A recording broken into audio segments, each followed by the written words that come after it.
si rekel, da hočeš rap poslušati, ne. Sem rekel, evo ti, tole je Alien, ne. Sem pazi, tu ne smeš poslušati, ker bojo tvoji ta stari doma, ne. Niti v šoli, ne. Včasih je sem trenutek improvizacije ali pa ne, navdiha, pa jaz zapišem recimo vers brez rime celo, ne. Sem napišem pač tisto udarno vrstico, bi rekel. Ti nimaš možnosti izberati pa preučevati nasprotnika, ne, nič, ne. Ker se vrstijo, borbe ena za drugo. Tako, eno za drugo. Ja, nasprotnik Poljak je malo zgubo ravnoteže in sva v bistvu tako padla, da sem ga povlekel na svojo ramo in ko sva padla dol, je meni samo ključenca. To, da si pretepen, šele naslednji dan čutiš, ne? To vse boli, muskel fibri, moraš spet iti v ring in si sem bogi in iz dneva v dan si bogi, ne. Veliko vprašanje so, ne, kaj bomo, ne, ali bomo postali, ali bomo kot v matrici, preklopljeni, in vse bo pač neka vizualna realnost, v kateri bomo živeli, kjer bomo lahko zbirali, kaj smo in kaj bomo pa pač del sistema, bomo postali eno z računalnikom.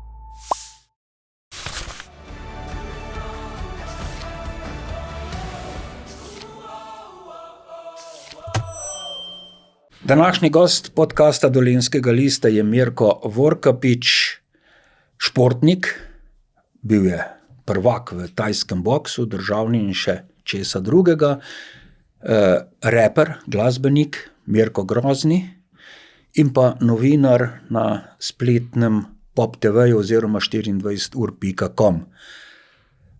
Kako bi ti danes razvrstil ta tri področja?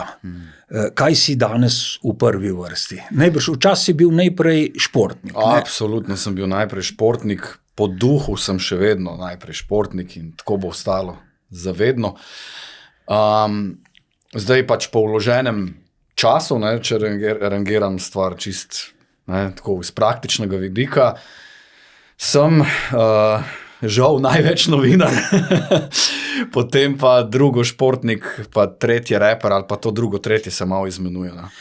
Jaz kljub samo predlagam, da bi začela kar z glasbo. Dejva. Kakšno glasbo poslušaš? Vse. Moram pa reči, narodno zabavna, pa klasično, pa to? Tudi to se celo zgodi včasih.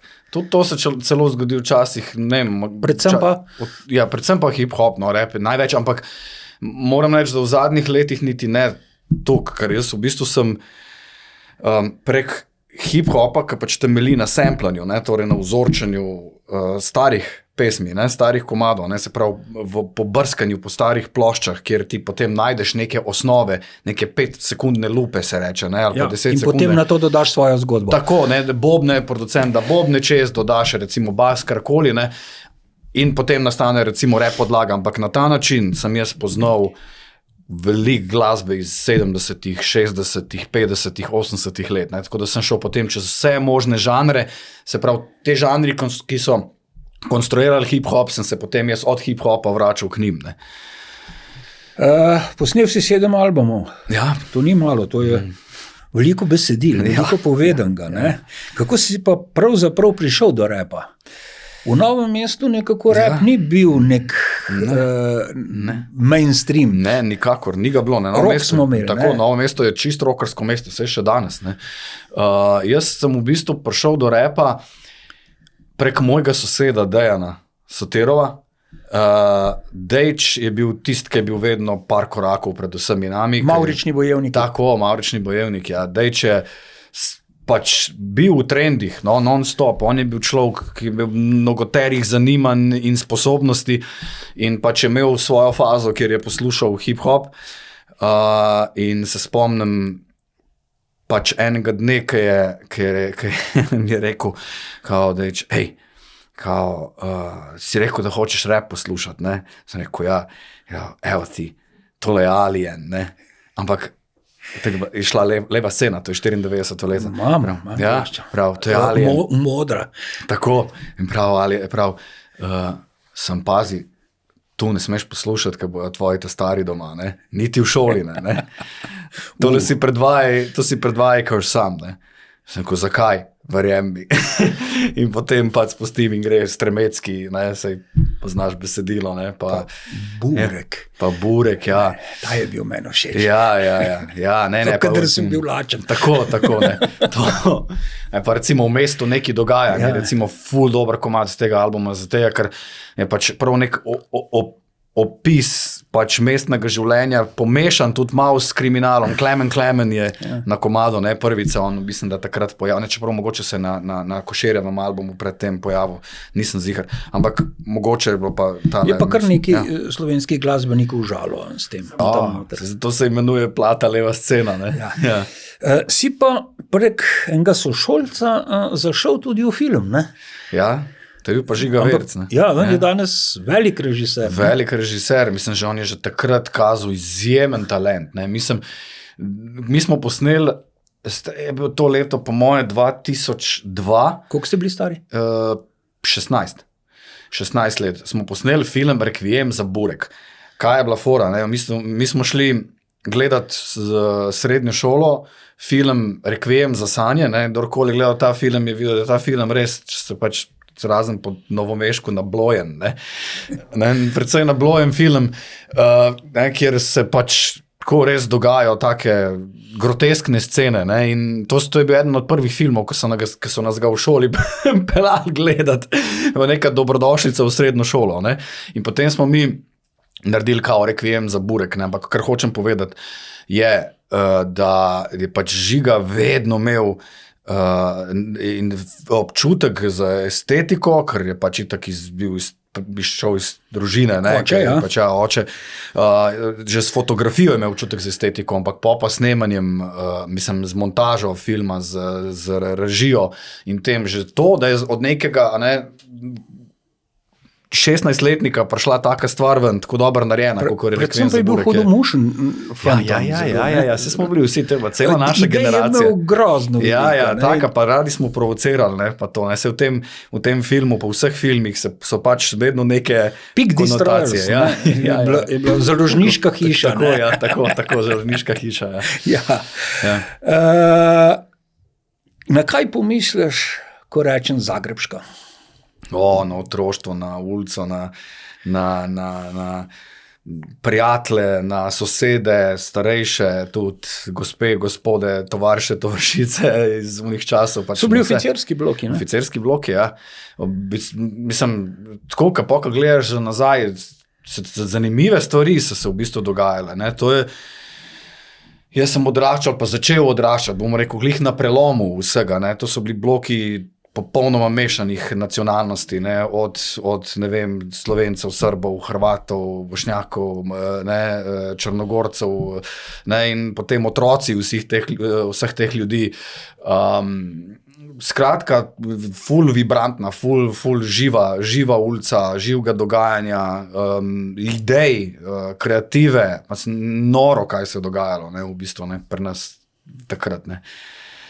Tako da ja, to mislim enostavno mi drugače zaigra srce, ne, ko slišim to. Nisi pa prvi glasbenik, ki je tam stanoval v teh blokih, ne? Boris Bele, iz Buldožerjev, je tam živel. Ja. A res? Ja. Wow. Na Zagrebške je on. Ja, res, kjer je pa, a ste mojega konca? Ne vem, iz katerega bloka, je pa toliko starejši že. Nisem vedel tega. Ja. Zagrebško je povezana tudi skladba Samoljubav iz tvoje zadnje plošče, ne? Ja. Zakaj je posebna? Zakaj je video poseben za to skladbo? Ja, hotel sem pač glih to, vrniti se v to obdobje, v ta občutek in vse, in pač video smo šli v bistvu narediti, v osnovi je bila moja ideja, da se vse v enem takeu posname, ne, se pravi, da vsi odigramo vse, da jaz štartam iz mojega 4. štuka, ne, iz stanovanja in pač hodim dol po stopnišču, mimo sosedov in dol se dogaja. Mimo otrok, ki so takšni, ko si bil ti, ko si bil majhen. Tako, recimo, ja. In to smo hoteli pač nekako pričarati, pa smo itak videli, da v bistvu zelo težko bomo to v enem takeu odigrali, pa smo potem delali po kosih, ampak še zmeraj je bilo zelo zanimivo snemanje, pa ne vem, zunaj je bilo 37 stopinj, v bloku je bilo po moje še več, mislim, mi smo se cedili takrat, ne, ampak kje je fajn ratalo. Ne? Kje si imel pa primero tega videa? Na ulici.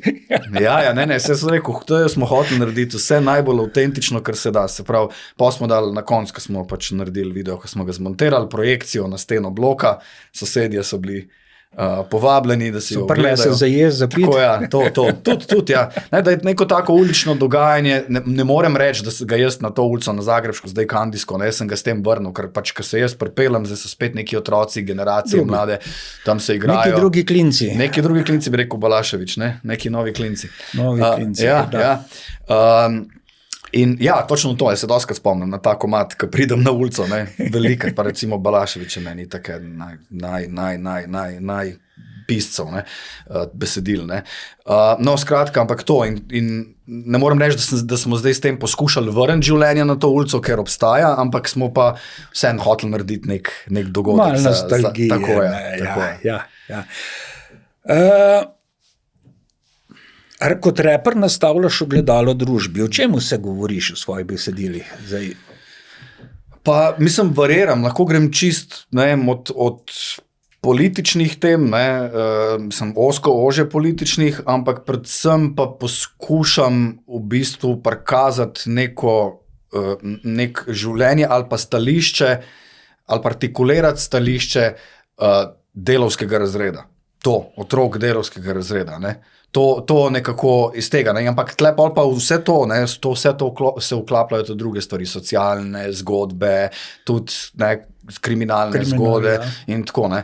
Ker pač to je vse del tega, ne? Ni vse sem pač lepo in mi smo zdaj, ne vem, ne? Odkot prihajajo ta besedila, jih imaš to naprej napišeš, se jih naučiš na pamet, pa potem to, ali to vre iz tebe, je to improvizacija, je... Ja, obojega malo, no. Obojega malo. Eno je, veliko je tega, da pač seveda vre iz mene, pa da je improvizacija.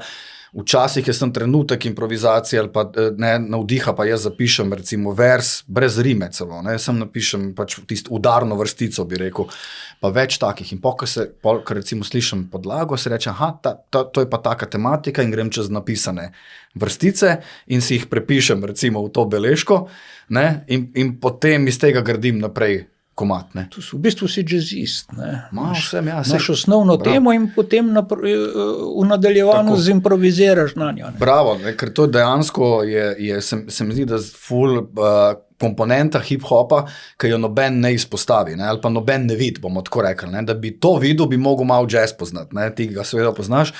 In točno to je, in to sem jaz dostakrat rekel, in ko se pogovarjam z njim, nisem rekel točno to, ne, v bistvu hip-hop je precej jazz, ne, zato je, ker ima veliko improvizacije, ima neko izhodično temo, ampak pol pa v bistvu je to velika spontanost, ne.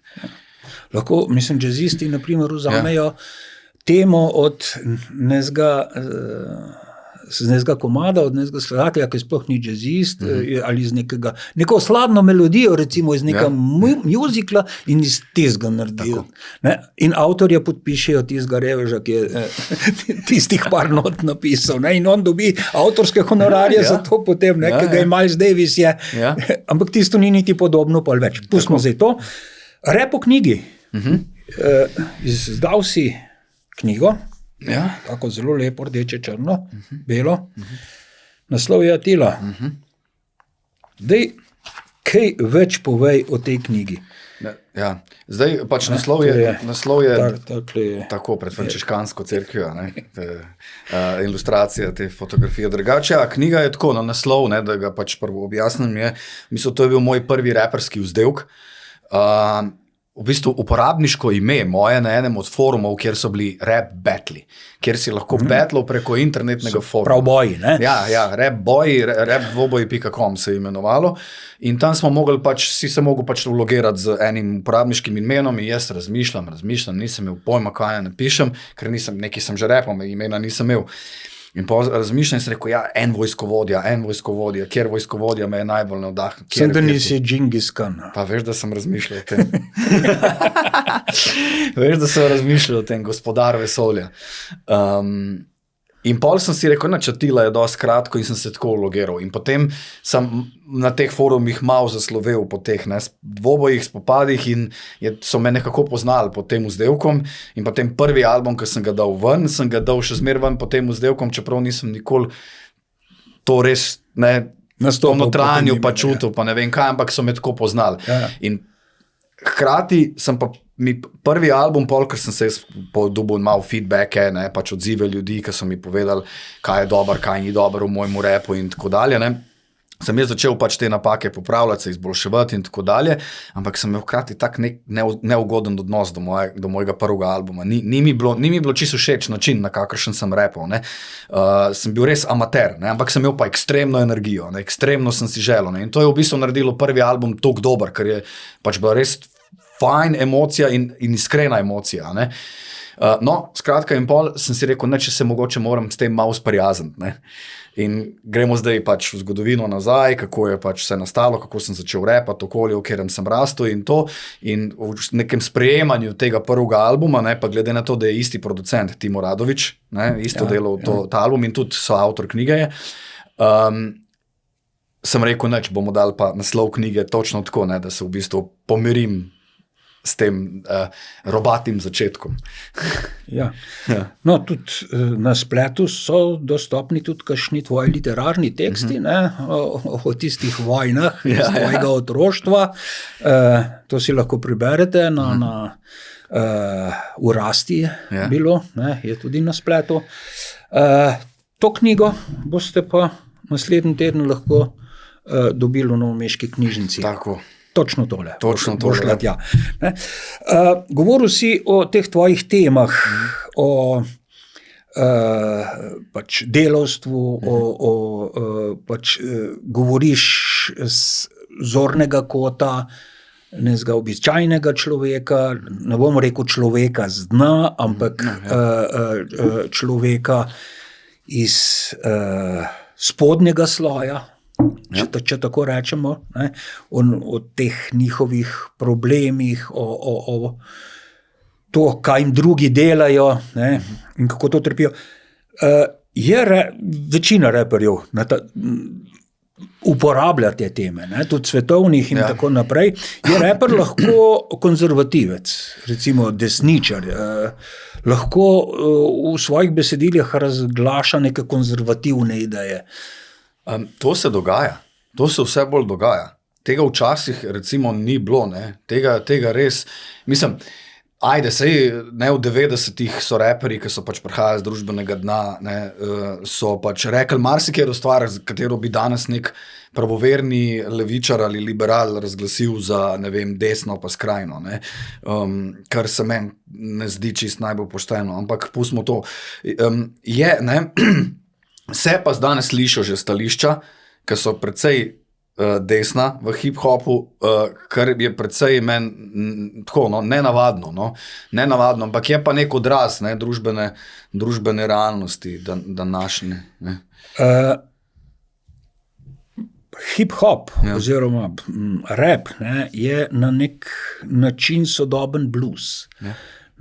Martin Scorsese je v seriji, on je bil kot producent serije filmu The Blues, dal različnim svetovnim režiserjem, prvoligašem, da je vsak en dokumentarc iz te serije posnel. In Mark Levin je posnel imeniten dokumentarec The Godfathers and Sons, Botri in sinovi, kjer je soočil te stare bluze, bluzerje Metuzaleme, ki so izhajali iz čikaškega bluza, in pa zvezdnike, mlade raperje, da so posneli predrugačeno, posodobljeno verzijo blues standarda Muddyja Watersa Manish Boy. In pri tem snemanju so se veliko družili, veliko pogovarjali in na koncu ugotovili, da so isti. Da govorijo o istih stvareh, pripovedujejo iste zgodbe, samo na bolj, oni, ta mladi, na bolj sodoben način, in so se kar zaljubili v enega drugega. Kaj ti misliš, ta tvoja primerjava bluza in rapa in v bistvu glasbe teh ljudi od spodaj? Ja, ne, jaz mislim, da te stvari grejo zelo dobro skupaj. Kaj se edin zgodi, ne, ker se pač stvar obleče na neko novo, neko glasbeno podobo, neki je lahko komu iz stare šole to antipatično, ne, in pač že na prvo žogo, ne, on sliši frekvenco tega in ga enostavno moti. Kaj pa pride do diskusije, do dialoga, do izmenjave mišljenj, stališč in tega pa sploh ljudi, ki so z istega družbenega položaja, pa v bistvu pol ugotoviš, da dejansko je ta družbeni realem, ki te obkroža, oziroma družbeni odnosi, ki te obkrožajo, so pač praktično isti, menjajo se pa orodja, menjajo se mogoče odtenki barv, podobe, stvari, ki jih ti uporabljaš, da boš prišel do določenega cilja. Drugače pa ja, to je to. V tvojih skladbah, besedilih opazim dve stvari. Jezik. Od izrazitega slenga pa uporabe teh nekih srbo-hrvaških besed, ki so slengovskih, pa do knjižne slovenščine. V bistvu sleng, če gledamo ameriške reperje, je sleng neka značilnost njihovega izražanja, knjižni jezik. Ne morem si zamišljati, da bi nek ameriški reper pel v oksfordski angleščini, ampak ti pa znaš zapeti tudi v knjižni slovenščini. Ja, seveda. Mislim, jaz imam zelo rad slovenščino, mislim, da je slovenščina tako zelo poetičen jezik, predvsem pa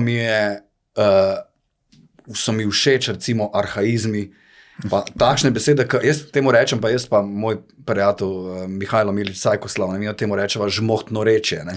Žmohtnorečje, pač slovenščina ima nekaj zelo poetskega, mogoče malo manj spevnega od kakšnih drugih jezikov, ampak je pa poetska, precej bolj od marsikaterega jezika. Ima neke te besede z neko starinsko silo, močjo, ki se mogoče v današnjem času premalo uporabljajo v sodobni slovenščini. Jaz recimo določene te stvari rad želim vrniti, ali pa mi je všeč jih izreči, ker enostavno, ko rečem besedo, slišim njeno moč.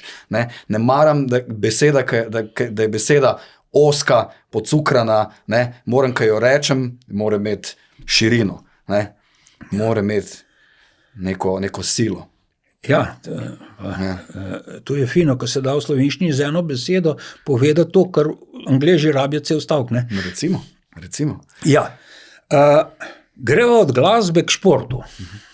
Šport je bil pa mogoče prva stvar, ki se ti je v življenju zgodila. Predvsem borilne veščine, si se rodil z rokavicami ali so ti jih dali pol po rojstvu? To je vprašanje, na to še zdaj nimam odgovora, nočem mi oče odgovoriti, ali sem se res rodil z rokavicami, ja ne. Tudi mama lahko bi Zlatka, lahko bi Zlatka rekla, ampak ne, jaz pač Istok mi jih je dal gor zelo kmalu, jaz se obstaja ena fotografija, imam na Facebooku tudi, ki rečem pač, mislim, da sem še dojenček, on ima rokavico gor eno, jaz imam pa drugo, to je to. To moram prebrati. Si v tajskem boksu večkratni državni prvak in reprezentant Slovenije. Na svetovnem prvenstvu si bil 4x 9, mislim, nesrečno 9. mesto, evropskem prvenstvu 3x 5. Če bi še en dvoboj zmagal, bi imel medaljo, ker v teh borilnih veščinah se za 3. mesto ne bo, ko enkrat zgubiš, nisi več sposoben naprej se boriti. Si medcelinski prvak VBC 2.5 in 2.6, zmagovalec evropskega turnirja S1 in zmagovalec K1 Max za jugovzhodno Evropo. Koliko borb si imel v življenju, koliko zmag? Z nokautom, to se ponovadi pri boksarjih napiše, z nokautom, koliko porazov. 99 borb, vse skupaj. Ni še 100. Ni še 100. Ja, jaz upam, da bo. Jaz delam res, pač želim si to, želim 100 borbo oddelati v Novem mestu. Jaz sem imel možnost narediti to 100 borbo nekje drugje. ampak si želim, da je to tukaj pred mojo publiko. Na Zagrebški? Na Zagrebški, to je bilo izjemno. Na igrišču osnovne šole Grm, da se naredi. Ja, ti si Grmčan, ja. Ja, sem Grmčan, ja. To je poseben ponos, ne, če si Grmčan. Ja, velik ponos. Jaz sem tudi Grmčan. Ja, vem. Ja, ne, velik ponos. Velik ponos. Hočem narediti 100 borbo, da pač končam tam, kjer sem začel, da se pač naredi krog. Tam bi edin še dodal, da sem pa osvojil 3. mesto na Evropskem prvenstvu, za kar je pa leta 2016. Aha. In to je bil tudi moj 99. borba, in kjer sem se poškodoval. O tem poškodbam bova šla še kasneje. Koliko zmag, koliko z knockoutom, koliko porazov? Zmag je 72. Ampak to sem zdaj štel in amaterski in profesionalne borbe, ker prej si omenil boksarje, oni imajo ponovadi ta profesionalni skor, je napisan med profesionalci. Knockoutov pa mislim, da 26 vse skupaj. Tako da ja, v bistvu doživel ga pa nisi, ne? Enega samo. Si, pravi knockout. Ne pravi, ne, tehnični knockout, ostal sem na nogah, v bistvu to je bilo v Litvi, leta 2006. Pa je pol minute predtem sem si zlomil roko, ampak medtem, ko sem si zlomil roko, nasprotnika tako dobro zadev, da je počepnil mal, in pa sem ga hotel zaključiti in sem se zaletel noter, on se je pa zmaknil, bom, in me je kontriral in me je zrušil na tla, čist me je odklopil v resnici, jaz sem se dvignil vseeno v 6 sekundah, pa je pa borba nadaljevala na nogah, je pa on vrgel serijo 20 udarcev, na kjer jaz nisem odgovoril in je pa sodnik prekinul. Rekel, dost in te je rešil. Dost me je rešil, ja. Pejmo na začetek. Ja. V bistvu začel si v karateju. Prišel si v karate klub Novo mesto, kjer je tudi tvoj oče treniral in kjer vas je treniral znameniti novomeški in karateist in trener in še kaj drugega, Šemso Šehić. Ja. Kako oče te je pripeljal tja? Na tvoja želja? Tako, na moja želja. Jaz sem skozi hotel iti z njim na trening, non-stop. Malo so se doma boksala, seveda, ne. In pa me je vzel enkrat me je vzel sabo sem, da pogledam trening. In sem prišel in je bilo ogromno ljudi v dvorani, mislim, da to je bilo v Marofu. Vsi v belih pižamah. Vsi v belih pižamah, ja, v kimonah, v Marofu zgori. Takole postrojeni, ja, veš, od črnega pasu do belga, tam med črnim pasom se spomnim, Baškima Dželadini izgleda.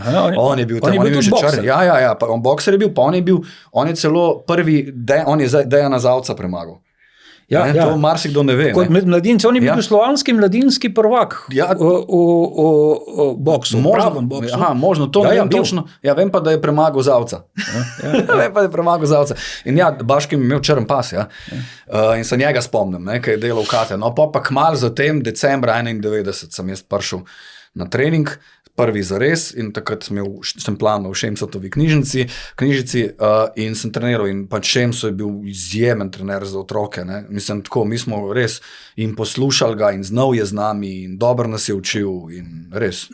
Pri njem je bil karate in v ti borilni šport je res plemenita veščina. Ja. Odnos do sočloveka, do tekmeca je bil. On je pristopil tudi tako, na treningu, pač vse je bilo, cakom pakom, red, disciplina, ampak nič nobenega, se pravi, res za otroke, nisi imel občutka, da te nekdo v neki sil, ampak hkrati si pa spoštoval to in je bilo res, Šemso je imel te stvari, vse verjamem, da ima danes še vedno tako poštimane, tako da je pač bil za vse nas kar velik idol. Potem pa se je začel v bistvu tajski boks, in v tajskem boksu je bil tvoj trener ves čas tvoj oče. O tem še malo poznaje. Kaj je tajski boks? Za večino nas starejših občanov je to nekaj, kar je Jean-Claude Van Damme uprizarjal v filmu. Ja, v filmu, ja. Kickboxer. Ja. Zdaj, kakšna veščina je to, odkot je in kakšna je pa vloga Jeana Paula Van Damme v tej zgodbi svetovnega tajskega boksa? Mislim, on je s tem filmom naredil veliko za tajski boks, zelo ga je populariziral. To govori v bistvu zgodba o kickboxerju iz Amerike, ki pač pride na Tajsko in v bistvu spozna, da so tam superiornejši udarjači in brcači od njih. Je to posebna veščina, povezana tudi z neko filozofijo, z vero, tako rekoč. Tako. Ja, mislim, ljudje dost, ker rečeš tajski boks, pa rečeš borilna veščina, oni vsi pomislijo na tekmovanje, ampak tekmovanje je šport, tajski boks je šport, pa je borilna veščina tudi. Šport je tekmovalni del, borilna veščina je pa veliko več od tega. Borilna veščina je pa način življenja, duševnost tudi, ponotranjenje vsega, sem spadajo vse možne meditacije, uveljavljanje nekaterih vrednot, tam seveda budizma, ki prihaja iz Tajske, v vsakdanje življenje in tako, in to je veščina. Veščina je, da ti pa se naučiš živeti to. Tajski boks kot šport je pa pač trening, tekmovanje, ali pa brez tekmovanja. Mislim, v bistvu tekmovanje. Ampak pred bojem pa neke obrede izvajate. In je v bistvu eden od redkih športov, ki pač še ohranja to neko duševno povezavo pred tekmovanjem. Se pravi, obred Vajkru, torej plesa, kjer v bistvu ti greš čez neko fazo meditacije tik pred dvobojem, ker si najbolj živčen, ker veš, da se boš zdaj tepel, da bojo udarci maksimalni močni, da se ti lahko marsikaj zgodi. Ti greš in se moraš na sred ringa spraviti v čist neko drugačno stanje in potem začneš izvajati torej ta ples, ta ritual, ki pač v bistvu združuje vse pač sile vseh 5 elementov, potem pa hkrati še izvaja oziroma prikazuješ spoštovanje do nasprotnika in pa kliče pač vse sile in bogove, da zaščitijo oba. Torej, to je sporočilo tega plesa na začetku, da v bistvu tvoj nasprotnik ni tvoj smrtni sovražnik, želiš v bistvu zmagati ga moraš, šel boš na polno z njim, ampak še zmer ne zato, da bi ga poškodoval, ampak zato, da bi ga nadvladal, da bi ga zmagal, da bi ga prelisičil, da bi, tudi da bi ga dominiral, ampak vse v teh okvirih. In to in pol iz te mirnosti, ki se zgodi, pogre pa fajt, pogre pa maksimalna intenzivnost, hkrati je pa še glasba zraven. Glasba narekuje pa na Tajskem, pri nas tega, ki si bil na naših dogodkih, nisi, ker je bila muzika iz CD-ja predvajana, tam je pa glasba v živo. In oni se prilagajajo boju. Ja, prilagajajo boju. In pa gre druga, tretja runda in vse hitreje igrajo. Tvoj oče ima izjemen vpliv pač na tvoje življenje, izjemen odnos sta imela, bil je trener, to je včas tako zelo težko, recimo iz športa, tako kot svetovnega poznamo odnos Janica, Ivica Kostelić pa Gips, oče njun, oni so to izjemno lepo uspeli uskladiti, kako sta pa vedva z očetom to se je dalo, da je bil doma oče, pa na treningu trener, ali se je začelo to vse skupaj mešati? Iskreno rečeno se je dostikrat pomešalo. Jaz dvomim, da predstavljam si, da je možno to čisto ločiti.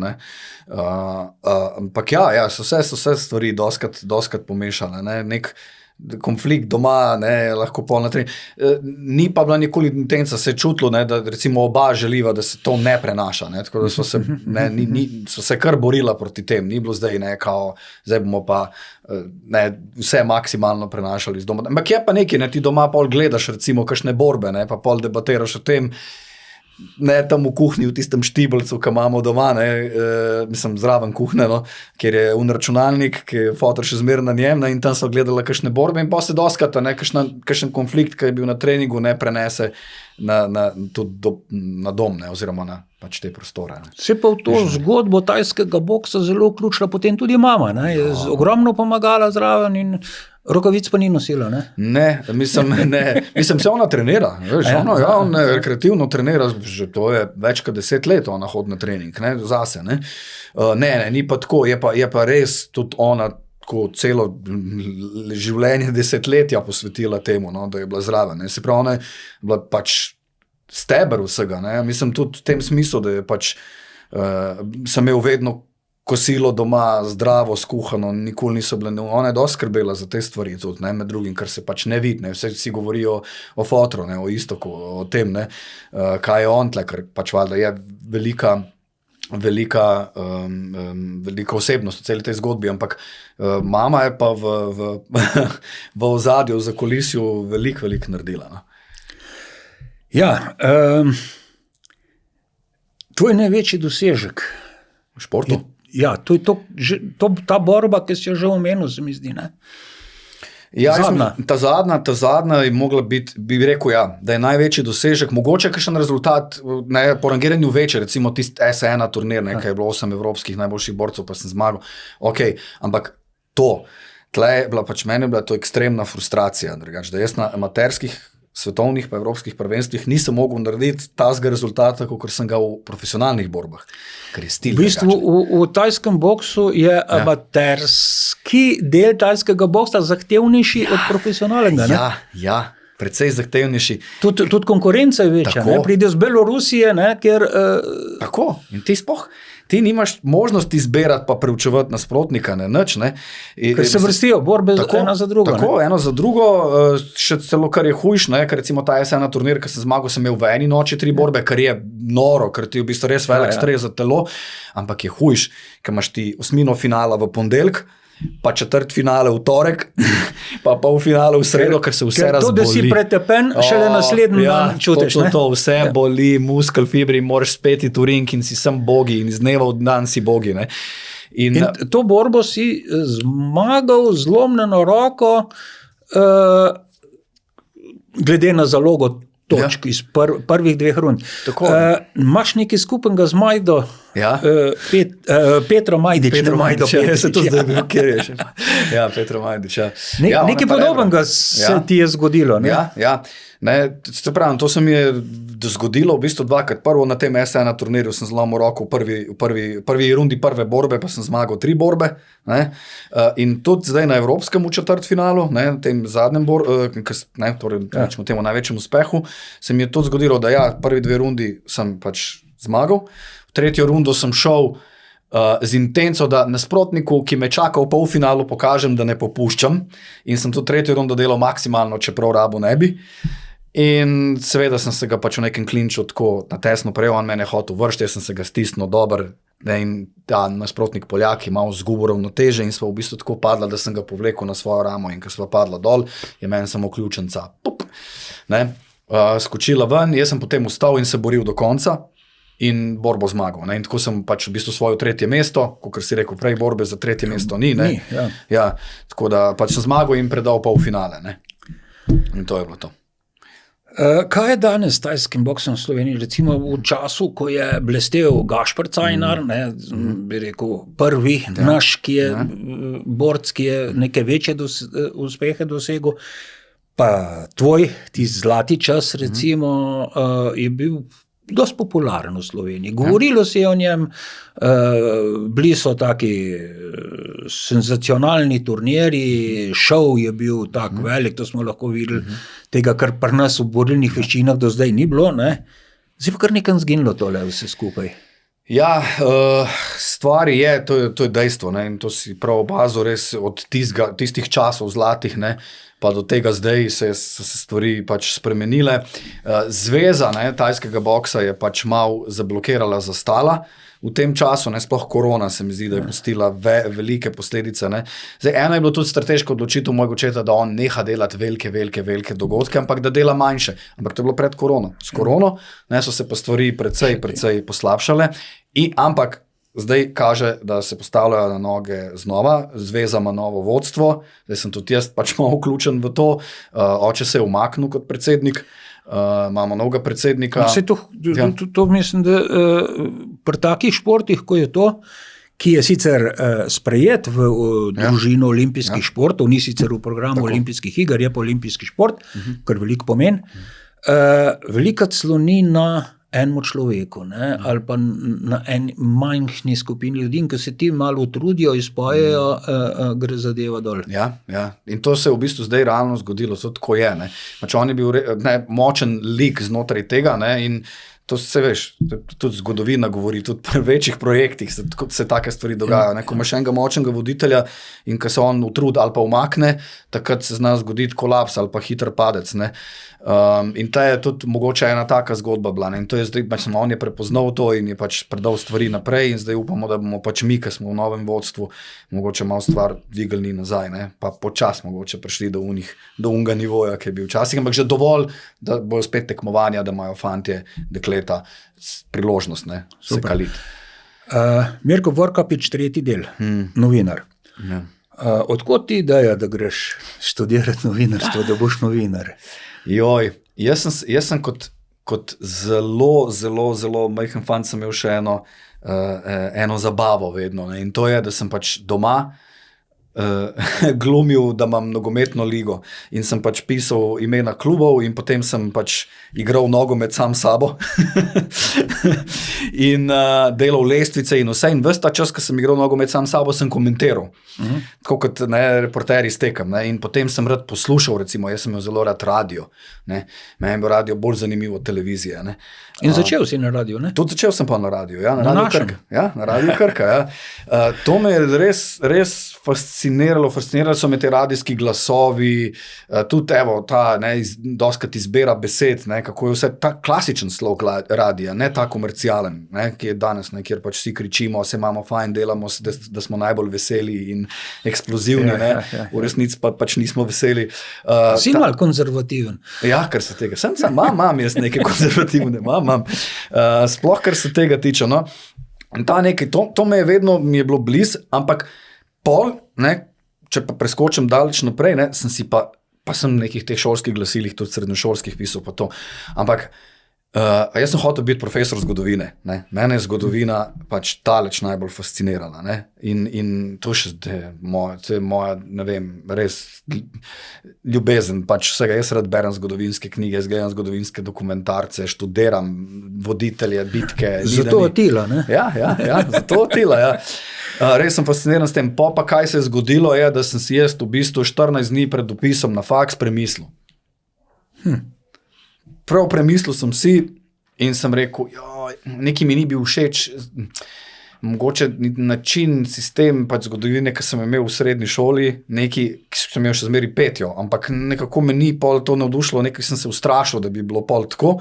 Recimo, meni pa učiteljica Vesna Rakuša v osnovni šoli ekstremno navdušila, ne, za zgodovino, ne, in z njo to je bilo res, wow, mislim pa že tako sem prišel navdušen, ampak ja, in pol sem se premislil in sem dal na prvo mesto novinarstvo, na drugo mesto sem dal zgodovino in južnoslovanske jezike, dvopredmetni študij in tretjo, ne vem, ali sem pustil prazno in sem bil sprejet na novinarstvo, ker sem imel dovolj točki in to je to. In nisi postal športni novinar? Ja. Ampak to je pa usoda, tako hoče. Čeprav sicer zdaj delaš tudi kot strokovni komentator, ampak pustimo to je hobi. Ja, to je. V novinarstvu si v politiki. Ja. Tudi zelo smo te gledali v teh seriji poglobljenih hibridnih intervjujev na 24ur.com. Za tako v bistvu pripravo takih zadev potrebuješ veliko znanja. Ne? Ja, predvsej veliko. Notranja politika je kar zajetna. Ja, kraljica je res zajetna. Ti moraš poznati obraze ljudi, funkcije, kje so bili, vse to se spomniti. Kaj so rekli? Kaj so naredili narobe? Kaj so naredili narobe, razumeti zakone, razumeti, ne, kako ustroji državni, ne, kako stvari delujejo, ne, kako grejo, ne, čez kere proceduralne postopke grejo zakoni, kaj so odbori, ne, kaj bo zdaj to pomeni. Pač moraš tudi sam, ne, kombinirati določene stvari. Jaz mislim, jaz se tega še vedno ful učim, jaz ne bom daleč od tega, da jaz mislim, da pa nisi več mlad novinar. Nisem več mlad, ne mislim pa tudi, da sem, ne vem, zelo dober notranji politični novinar. Jaz vidim, kje je prostora še stvari, česar se moram še vse naučiti. Ne. Tega je še kar veliko. Če gremo na te hibridne, to so bili predvolivni seveda intervjuji s glavnimi akterji te volivnega boja. Kakšen občutek si dobil po pogovoru z njimi? Kakšni ljudje so to? Pač zelo iznajdljivi in izmuzljivi politiki. Ne? Jaz mislim, da so se da so se te ljudje naučili, ne, kako ne odgovoriti na vprašanja, kako odslalomirati, kako preusmerjati pozornost, kako vračati žogico celo včasih, ne, da pač, ko nima čisto odgovora, pa pol vrne, ne, pa hoče novinarja on nekaj vprašati, ne, v smislu, ne. Si vesel, da nisi politik? Ja, ne, mislim, ker tle, mislim, pač pravila igre so čist drugačna, ne, kot so pravila igre nikje drugje, ne, tle moraš lagati, moraš zavajati, moraš pelati ljudi, moraš reči eno, misliti drugo. Vse tisto, kar novinar ne sme. Ne, kar novinar ne sme, mora politik to dela, ne. Mi moramo pa spregledati jih, tako, če se le da. Ja. Pred kakšne dobre pol leta si v enem izmed intervjujev s tabo govori o tem, kam gre današnja družba, kam gre današnji svet. Pa mislim, jaz mislim tako, zelo ogromno se dogaja. Ja, jaz mislim, da jaz sem zelo črnogled. Jaz mislim, pač, in to sem vedno, to je neka stvar, ki sem jaz govoril pred 20 leti in jo bom danes tudi, pač, mislim, da gre v konflikt, ker da pač en velik konflikt in ker je mehanizem in narava pač sistema, v katerem živimo taka, da pač mora se hraniti konflikti in ker se pač sam izčrpa, mora najti nov konflikt oziroma nekaj za izčrpati in če tega ne more izčrpati po kakor relativno mirni poti, potem bo za to uporabil vsa orožja, ki so mu na razpolago, ne. In zdaj tle pa pač imamo potem problem, ne.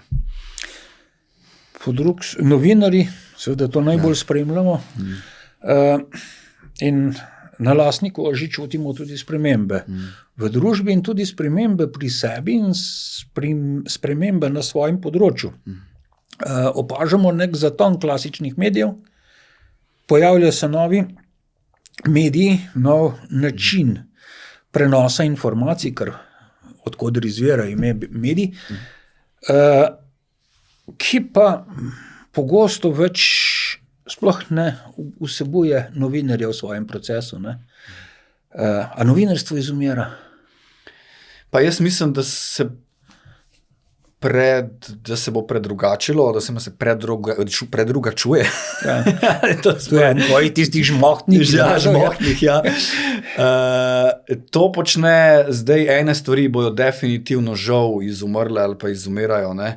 Jaz mislim, da tako se bojo pa pač preoblekle, drugače se že to, da imamo nek podcast zdaj, ne. Ampak v bistvu to ni, to je stara stvar. Vse je stara stvar, sem pač pet modern. In to se dostikrat zgodi, ne, tudi pač tehnološkemu napredku, spremembah. Vse stvari se malo preoblečajo, pa dostikrat ostanejo tudi iste, ne. Ne, ko pravijo, ne, zdaj bojo, kakor so rekli, ko je bila industrijska revolucija, ne, zdaj bojo prišle mašine, ljudje bojo ostali, mi bomo ostali vsi brez službe, ne. Ja. Pa so rabili še več delovne sile. Ko je prišla televizija, je bilo tako s kinom, ne. Tako, ne. Ko je prišla televizija, so rekli, da bo radio propadel in časopisi in sploh tako pa kar niso. In zdaj tudi AI, ne, pa vsi govorijo, da bo ljudje pač, da je umetna inteligenca nadomestila ljudi, ne, pa mogoče bo v katerem segmentu bo pa z drugih strani potrebovala spet več, ne. Ta umetna inteligenca, se ti ne zdi, da je to nekaj nevarnega? Ja, mislim, da je, absolutno, ne. Absolutno je srhljivo. Ne? Mislim, to recimo zdaj, ne? Če si opazil, je ameriška vojska podpisala pogodbo z OpenAI, ne? S ChatGPT-jem, ne? Se pravi, da ga je dejansko integrirala v svoj sistem, kar pomeni, da vse, kar midva napišla, sej ne bo zdaj noben gledal, kaj Igor Vidmar pa Mirko Vorkapič iščete, ker nisva pomembna akterja. Ne bo. Ne vem, najbrž ne, no, mislim, razen, če bova vratala pomembna akterja, ne. Takrat začel brskati nazaj, ne. Vse nazaj videl, kje imam, kakšne probleme imam psihološke, kaj, ne, kdaj sem zbolel, ne, vse, čisto lahko preštudira do konca, ne. Se je tudi zdaj videlo, ne, kako so in Madura uspel, ne, ugrabiti, kako so asasinirali Hameneja, ne, to je na način, da so prek tega zbirali podatke, ne, ker to omogoča hitro analizo, ne, pa hkrati daje, ne, dostop do nekih informacij. Ja, jaz vidim eno katastrofalno zadevo, ne, da umetna inteligenca in roboti, ne, bodo nadomestili človeka v procesu produkcije, ne, zelo hitro, ker tle prihaja do zelo hitrih sprememb in danes se ljudje večji del življenja izobražujemo, učimo, ne? Tudi potem, ko formalno izobraževanje končamo. Zakaj bi potem, če bodo vse roboti delali, pa namesto nas bo umetna inteligenca razmišljala in odločala, zakaj bi se mi sploh učili, zakaj bi hodili v šolo, zakaj, motiv. Seveda, motiv, mislim. Kaj bomo pol postali? Odvečni. Več je aspektov. Ko sem ga omenil, sem omenil ta aspekt nadzora, ne? Zdaj pa ta drug, ne, ki ti praviš. Ne? Je pa, mislim, veliko vprašanje so, ne, kaj bomo, ne? Ali bomo postali, ali bomo kot v matrici preklopljeni, in vse bo pač neka vizualna realnost, v kateri bomo živeli, kjer bomo lahko zbirali, kaj smo in kaj bomo pa pač del sistema, bomo postali eno z računalnikom. Grozno. Eno z računalnikom. Zato, ker tudi že zdaj, marsikaj namesto mene pa tebe naredi Google, ne raba si več zapomniti, se veš, ti še bolj veš, kaj jaz, si mogu stvari vedeti na pamet. To je že fino, do neke mere so to super zadeve. Pomagajo, ne? Ampak dokler ti pomagajo. Tako, dokler se pa ti ne začneš popolnoma oslanjati na to, ne? Ker je v bistvu namesto tvojega spomina dela Google, ne? Ali pa chat, ne? Ali pa ne vem, karkoli, ne? Veš, ker v bistvu, zdaj s tem ChatGPT-jem bilo tako, umetna inteligenca, ampak to je ostalo že prej, se v bistvu Google Translate, pa to so tudi pač elementi tega, ne, pa te iskalniki, ne, ki smo jih imeli internetni, ne, zato je pač ta nov preboj, ne, v bistvu samo združil vse skupaj in omogočil hitro analizo vsega naenkrat, ne. Si bral Adamsov Štoparski vodnik? Se ve, da je ena ljubših knjig. Ribica Babilonka? Ja, Ribica Babilonka, Google Translate. Ne? Ja, danes si damo slušalke, poslušamo človeka, govori v turščini, mi ga slišimo v slovenščini. Tako, jaz sem že slišal od ljudi, ki so na Kitajskem bili v zadnjem času, pa so bili po teh večjih središčih Šanghajih, pa to, da enostavno, pač očala, ne, ali pa pač slušalka in avtomatsko prevajanje, ne. Tako da Babilonka. V bistvu tako, ko pri Žilu Vernu, so skoraj vse stvari uresničile, tako se zdaj od Adamsov Štoparski vodnik, treba kar prebrati, da vemo, kaj nas čaka. Mislim, da reče meni distopija, čeprav to je tudi, Štoparski vodnik je tudi parodija hkrati, ne, življenja, ampak distopija je recimo meni eno najljubših žanrov, ne, recimo vsi te, seveda sem začel z Orwellom, kao vsak, ne, ampak pa imaš in te Fahrenheit in Aldous Huxley, ne, Krasni novi svet in mislim, to je tak žanr, ki tvorijo ljudje, ki pač imajo ki znajo kombinirati realnost in jo videti v prihodnosti, ne, se mi zdi. Jih je treba poslušati pa? Prosim? Jih je treba poslušati, brat? Zdaj bomo počakali, da vidimo, kaj se bo zgodilo.